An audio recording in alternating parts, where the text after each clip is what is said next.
मसाला खिचडी कशी करणार आहे हे बघणार आहोत। चला तर आता रेसिपीकडे वळूया। आता आपण साहित्य बघून घेऊया। हे वाटाणा बटाटा घेतलेले आपण, त्यानंतर कोथिंबीर, टोमॅटो, बारीक चिरलेला कांदा, 4 ते 5 लाल सुक्या मिरच्या, मुगाची डाळ, तांदूळ आपण 2 पाण्याने स्वच्छ धुवून घेतलेले आहेत। त्यानंतर आलं लसूण पेस्ट। सुक्या मसाल्यांमध्ये जिरं, मोहरी, धनिया पावडर, गरम मसाला, हळद आणि मिरची पावडर। आता आपण तेल टाकून घेऊया। आता आपण यामध्ये बारीक चिरलेला कांदा टाकून घेऊया। आता आपण कांदा व्यवस्थित ब्राऊन करून घेऊया। आता आपण यामध्ये 1 चमचा मोहरी टाकू,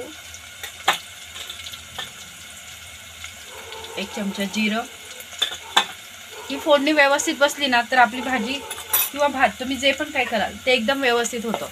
हे पहा, आता जिरे मोहरी व्यवस्थित तडतडली आहे।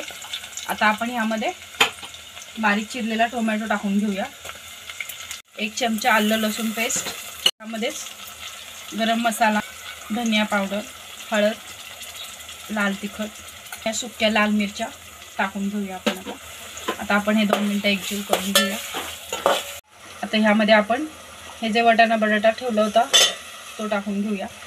ह्यामध्ये 1 वाटी मूग डाळ टाकून घेऊया आपण। डाळ टाकून घेतली। आता आपण जे तांदूळ धुवून घेतले होते ते आपण ह्यामध्ये टाकून घेऊया चवीपुरतं। आता आपण हे एकजीव करून घेऊ 2 मिनिटं।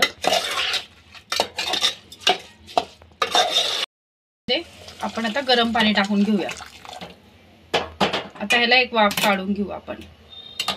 अशा प्रकारे आपली मसाला खिचडी आता खाण्यासाठी तयार आहे। ही पटदिशी होणारी रेसिपी आहे। तुम्ही ही मुलांच्या डब्यासाठी सुद्धा देऊ शकता।